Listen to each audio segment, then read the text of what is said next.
Hi, I thought I'd do a new going home video because the video I've been sending out to everybody is from the start of the pandemic, and some things have changed how we do things with you now when you guys come. The information's pretty much the same, but I thought I could do it a bit better and add a few bits in that people are asking for. So it's your going home video for when you first get home. So I want to make things nice and easy for you. So first of all, you guys should have your voucher for your food that I gave you. And what you have to do is you ring up the company. We go between two different companies, sometimes Natural Instinct, sometimes Bella and Duke, and you redeem your voucher before you collect your puppy. So your food is sent out to you. So you've got the food at home for coming home. So your food goes in the freezer. Make sure you defrost some the day before coming to collect, and then it's good to stay in your fridge for up to 3 days. I've got another video link that I'm going to send to you about food and parasite control and the reasons why we choose to raw feed and why we want you to continue raw feeding, and the pups have always been weaned onto that. So your first few nights at home, at first it's not easy. I'm not going to pretend it is. The odd person might have plain sailing, but most people won't. So what usually happens is you'll get some crying. The first night might be pretty bad, or you maybe have a honeymoon night the first night because they're so tired, and your second night's your bad night. But what you really need to do is not go down to them. If you go down to them, that noise has brought you, and they learn, if I make this noise, they come back downstairs to me. So you need to just go to bed, put earplugs in if you've got earplugs, and ignore them. Put them somewhere where they're going to make the least amount of disturbance to your house, and obviously not against your neighbour's wall where their bedroom is, something like that if you're in a semi-detached or a terrace.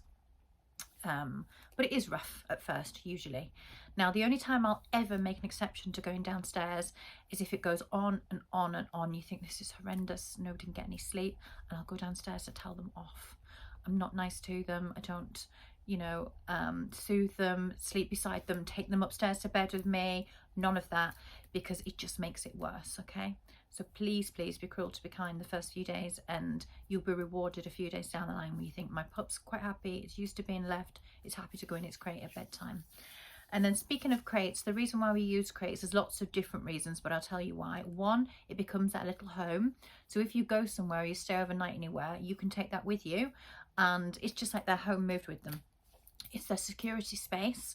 And when my children were very little, many years ago, I used to tell my children, if the puppy has chosen to go in there during the day, it's because they've had enough of you. And they soon learn that that is their space that they can go when they want some peace. So make sure you do tell your children, if they go in there, not to bother the puppy, they've chosen to go in there. Now, your crate helps house train them faster, because they want to keep their crate clean. In the initial early days, you will get some accidents in the crate overnight because they just struggle to hold it, but very quickly they do hold it, and they hold it because that space is small and they want to keep it clean. If you just give them the run of the kitchen with a bed over there and all that space over there, they will continue to have accidents for much, much longer, because they can, because they're not pooing or weeing anywhere near their bed. So it speeds up house training. And then last but certainly not least, it's security. You know your puppy's safe. You've put them to bed in there. They don't have anything dangerous. They're not going to get behind anything, hurt themselves, chew any wires, nothing. You know that puppy is safe, and you know your house is safe, because puppies are quite destructive when they're younger, and they teeth twice. So the first lot of teething is now when they're going home, and the second lot of teething is when those teeth fall out and the adult teeth come in, and the second time round is more destructive. So don't be lulled into a false sense of security and think that, they've gone past that worst bit now, we'll let them out, because the second time around it's worse. So I usually leave mine in for at least a year, but you'll find that they love their crate, and after that year they'll still want it. So just play that by ear, but that is what I recommend with your crates. Sorry, glancing down, I've made myself notes, so I'm telling you all the bits I really want to tell you this time.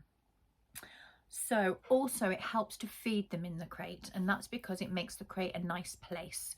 So initially when they're going, I don't want to be left in the crate of my own, when you're putting their dinner in there, after a couple of days, when they see you get the bowl, they will run to the crate and dive in it and wait for you to hand over that food. And it also means they eat the dinner when you give it to them, because sometimes with puppies, they get easily distracted. You put the food down, there's too many other things going on, and they might not eat it straight away, and you don't want that. You want to have a good routine, and you want to control the food. So if you put them in the crate and shut the door, give them, 5-10 minutes. If they haven't eaten it, let them out and take it away. But if they eat it straight away, let them out straight away. Now, speaking of feeding, often in the first few days they go off their food a little bit due to stress and fat they've left here. So you don't need to be quite as strict with taking the food away the first few days. Give them a little bit longer, try a few times, and it's okay if they don't eat it all. As long as they're eating something with you, they'll be fine, and within a few days they'll be back into routine and eating. Now in your going home pack, I will tell you on there how much they're eating and how much we expect them to eat when they're fully grown, but it's a guide. I'm not too fussed on weights, measures, nothing. So really go off your puppy. If your puppy seems to be starving and wanting more, give them a little bit more, and go off with how they look. Are they fat? Are they skinny? Do they have a waist? We have in your going home sheets a guide showing you, what they should look like. So just go off that more than anything else. And you've got to remember, more active dogs need more. So see how they go. So that's to do with your food. Now I'm going to also, like I say, send you the links for the food and parasite video and for the vaccine and titer video. So I'm only going to touch on that a little bit in this. So I'd like you to watch them as well. They're all very, very important, and it's things you can go back to and you'll find them very useful. Now let's go through your puppy pack. So everybody will get a bag that looks a little bit like this, and it will be written on there, mum's name, your puppy's colour and the colour collar. So your details will be in there. Now I've took everything out to go through it with you. So let's start with the nice things and the basic things. So very importantly, they'll all have either a towel or a blanket to go home with them that's been rubbed on mum, and that will help them settle in the first few days. Don't give it to them in the car on the way home, because often pups are car sick on the way home and you don't want them to puke on this towel. You want to keep the scent there, and that's for your first few nights. Then we give new versions of the toys that they're used to. So in this particular pack, there's a few different toys here. They really like the stuffless toys. They like these. A few different bits there. And we've been doing these homemade tug toys, which they really seem to enjoy as well. I usually put in some plain rawhide chews in there, something for them to get their teeth into. That helps with the teething and obviously chewing everything in the house when they first come home. You will get the correct brushes for your breed. So this particular bag is for a Cavapoo. So you get the slicker brush, which you use first, and it's a good one for your children to use. It's nice and gentle, and it just helps. It's almost like a detangler. You use that one first. But the important brush on all breeds, bar the very short haired breeds, is your metal comb. You need to make sure you're brushing through and going all the way to the skin, because if you don't go all the way to the skin, you just brush in the top layer, and then when you go to your groomers eventually, though you've been brushing it, they'll be matted on the base at the skin, and they'll have to all be shaved off. Now speaking of groomers, unfortunately I hear back quite a lot from owners that lots of groomers won't give their pups a full groom until a certain age. Sometimes they'll say, oh, they've got to be 6 months, they've got to be 12 months. It's rubbish. I'm a dog groomer. I've been grooming for 16 years now. If they need a groom, you groom them. It does not ruin their coat. So you need to find a groomer that does the things that you want. And what your groomer should be doing for you in the early days, once they've had the vaccine, take them for a puppy groom, which is a wash, a dry, trim around their eyes, tidy up their bum, maybe tidy up their feet, check their nails, just to get them used to it. So you could do that the first time round. And then once they're adults, they should be doing everything for you. Your full groom, plucking the ears, cleaning the ears, cutting the nails, everything. So if your groomer doesn't cover everything, they're not a good groomer and they're not doing a good job. And to make sure you get the groom you want, look after the coat and take a photo in with you and show them this is what I want them to look like. And then you should get the things that you want then. So that's the grooming side of things.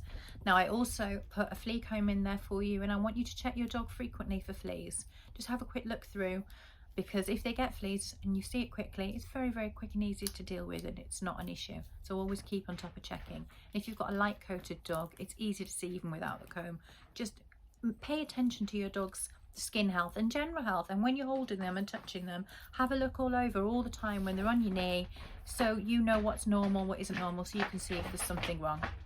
Excuse that background noise, I've got a cat digging in a cat litter tray.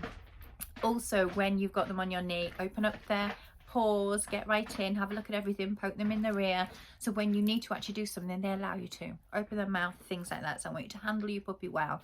Now, they've been very well handled here, so they shouldn't give you any problems, but if you give it a big gap between leaving here and starting things like that, they might protest. And if they do, just be assertive and go, no, we're doing this, and do it. Don't back off, because if you back off when they protest, next time they'll protest even more, because they learn that's how we make you stop.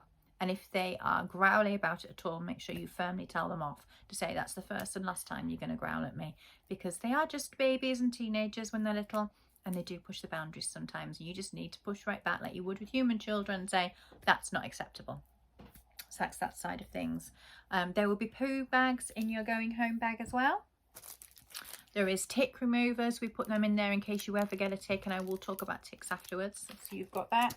Now, this is something new I've started to add in, and it's quite important. It's one of the balls that clip onto your lead that you take with you. Clip it on, push it out. It's a water ball, okay? I want you to keep one of these on your lead, and when you're out and about, do not let your dog drink out of the balls outside of pubs, shops, that kind of thing, because at the moment we have an epidemic in the UK of herpes, and it's passed through dogs' saliva.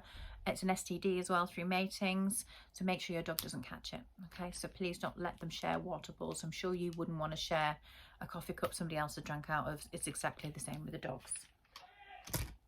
Now, speaking of sicknesses, that reminds me, when you go to your vets, especially in the beginning for your first vaccination or your check or whatever you're going for, please carry your dog. Do not put them on the floor in the vets. Every sick dog that goes in there is walking on that floor. Don't weigh them on the scales that are on the floor in the waiting room. Loads of dogs have been on there that day. I want you to hold your dog on your knee, and if people come over with their dogs, which they will, they'll go, oh, you've got a lovely puppy, and their dog's going to come right up to yours. Don't let them meet. You don't know why their dog's in there. It's the most common place you're going to catch anything is when you go into the vets, okay?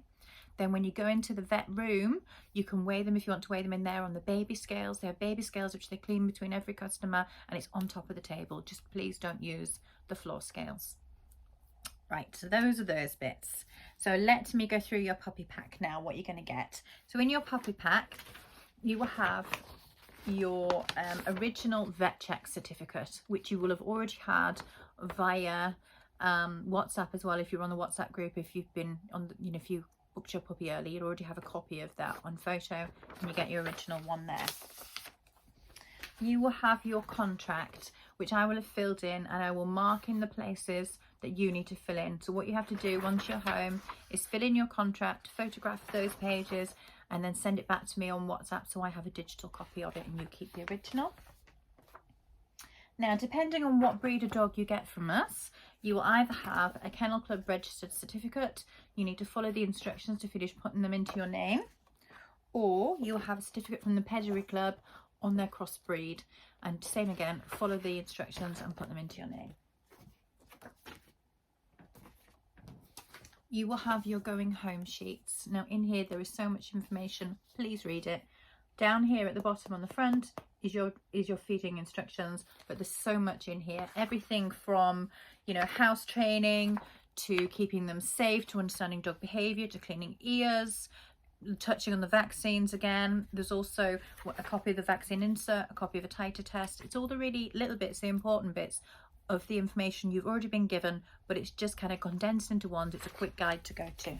Okay, you will have your instructions for your no-sodes. So no-sodes are the homeopathic version of the vaccines that we start them on from week 6. So it gives them an extra boosted amount of immunity, and we send some home with you for you to continue. Now, when they first go home, their immune systems drop at first due to stress because they've left here, just like it does with us humans.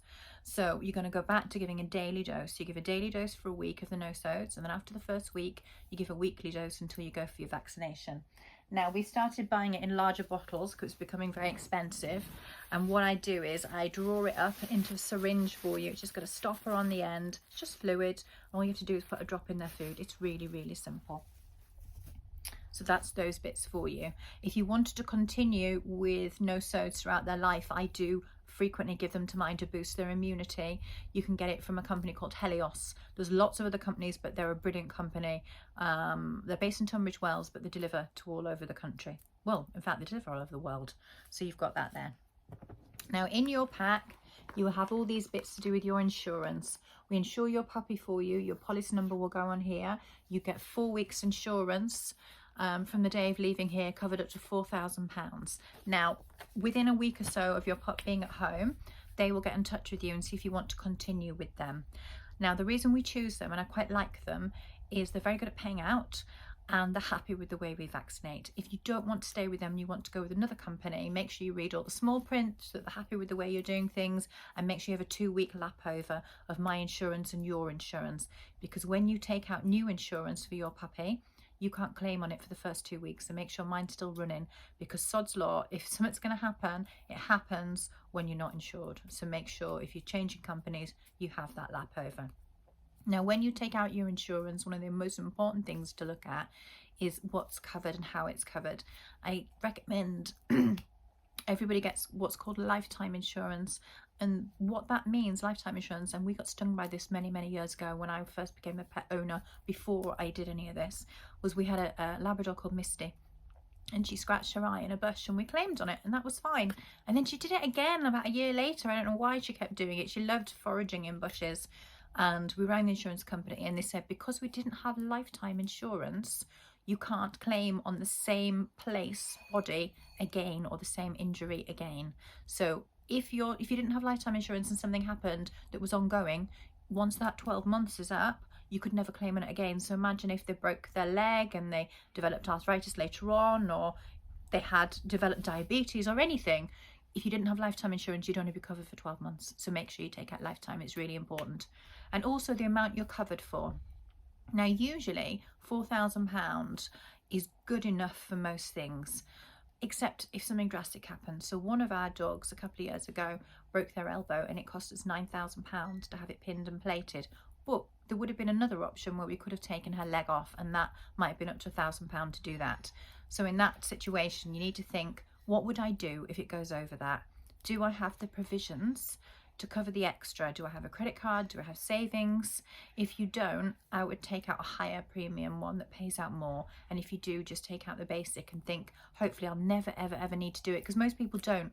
Of all the dogs we've ever had over the years, it's only once something like that's ever happened to us. So hopefully you will be nice and lucky and you won't need it. Now, if you happen to be in the fortunate position to be able to cover any kind of vet bill, don't get insurance at all, because most people will pay more in insurance premiums than they'll ever use at the vets. Now, speaking of vets, I want to talk about vet plans. Lots of vets, I think all vets actually, have their own plans. It ranges usually anywhere between £15 a month to about £35 a month. They're not worth it. They're trying to give you things you don't need as often, and those things cost much less elsewhere. So for example, you could buy a bottle of Panicure Wormer for about £25, and that's going to last you for years. Or you could buy the single tablets for the Drontal Wormers. In a small dog, I think they're £1.79. And if you need flea stuff ranges anywhere from about £5 to about £8.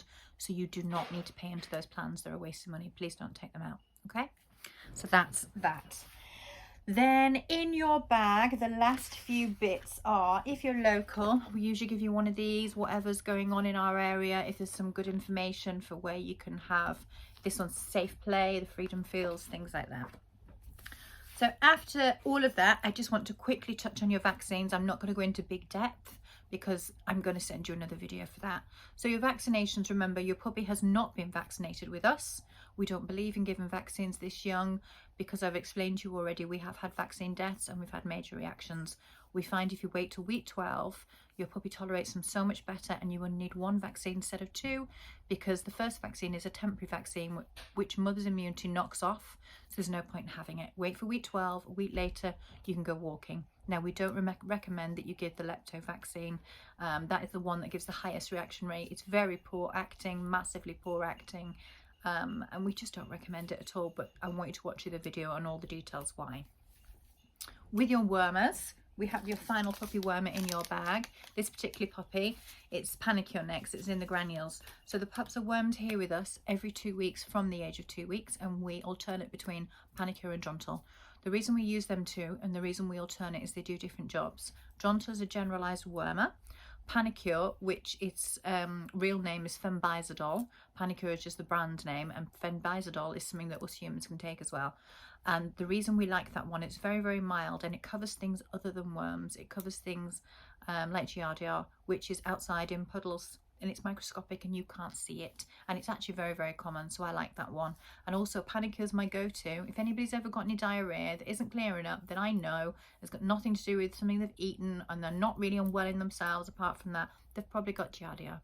So then Panicure is my go-to. Now, things to have in the house for go-tos as well. I always have activated charcoal tablets in the house. You can get them in Holland and Barrett or on Amazon, anything like that. And the reason why I have them, and we use them for humans as well, is if your dog comes across something poisonous, then you give them this and it binds to whatever's in there and gives you more time while you get into the vets, and you're more likely to save your dog from any serious poisoning. So they're really, really good to have in the house. They're cheap and cheerful, and you can use them for you as well, for human. If you've, you know, one of the kids have suddenly had something they shouldn't, give them activated charcoal, get to hospital. So it's a brilliant thing to have in. Now, anything I tell you guys, I have no financial gain in telling you. When I tell you certain ways that we worm, certain ways that we flea, certain ways that we vaccinate, I tell you this through many, many years of experience, thousands and thousands of hours of, you know, researching, seminars I've gone to, honestly. So I want you to remember that when you're making your decision, but make your decision. Do your own homework, but make sure you look at it properly. So that's those things to tell you about. Now, with your microchip, this is in your puppy pack, and you will have this, which has your spare stickers there to your microchip. Now, usually the same day you're collecting, I will do the transfer for your chip over, and you will get a text and an email from Microchip Central asking you, have you taken this dog? Doesn't matter which one you go on, just click yes, you have. You have 7 days to finish the transfer over. It's a legal requirement to put the dog into your name, so you need to put them into your name. Now, they offer two prices. One's about £12 plus VAT. I think one's about £35 plus VAT. Both of them put your dog into your name for life, but the more expensive one gives you something else for life, which I think isn't needed. So I usually say to everybody, take the cheaper option. Now, what's new nowadays, you maybe can't see that, but in there's a little tag that goes on your dog's collar.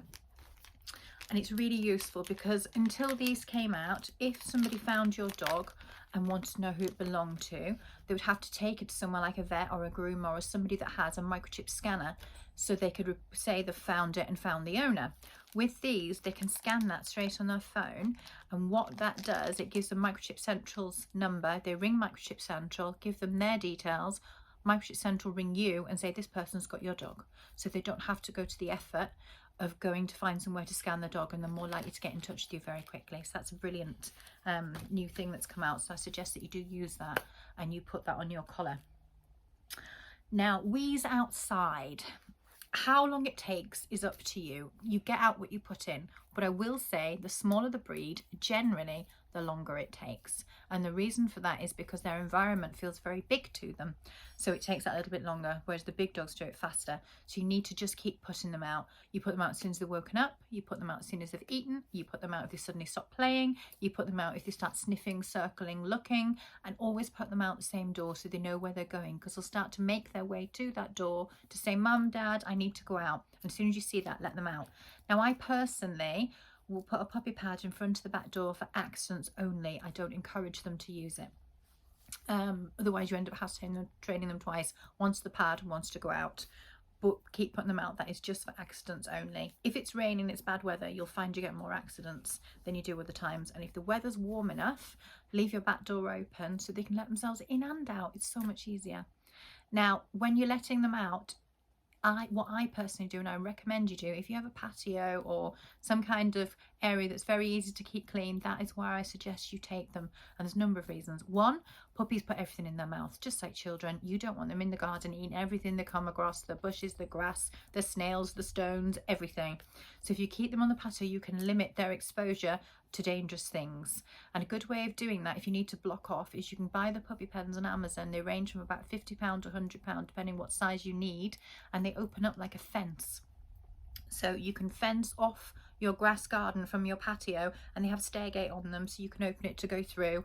Or if your patio is huge and you don't want to fence that far along, you can open the puppy pen up and put it round your back door, so they just have that small area. So it's really easy for you to know that they're safe, to know what they're doing, and for you to keep the area clean as well. And if you've got children, or you're like me, like the garden and sunbathing, I know I don't want the dog weeing and pooing all over my grass, especially when my children are playing, or if the paddling pool's out, I want to contain it to where it is. Grass play in the garden should be supervised. When you decide, have a human part, have the bit where the dog can go.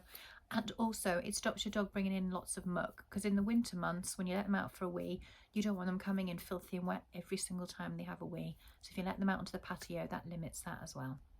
So that's my recommendations for you. The most common cause of an upset belly in the first few days at home is because they've eaten things in the garden. So try and keep them on the patio. Now, leads and harnesses. I'm afraid harness in this house is a naughty word. Harnesses to me are for pulling sleds, and they're what I call made for the ladies with their babies. There's no reason why any breed of dog can't have a lead round its neck if the lead is used correctly.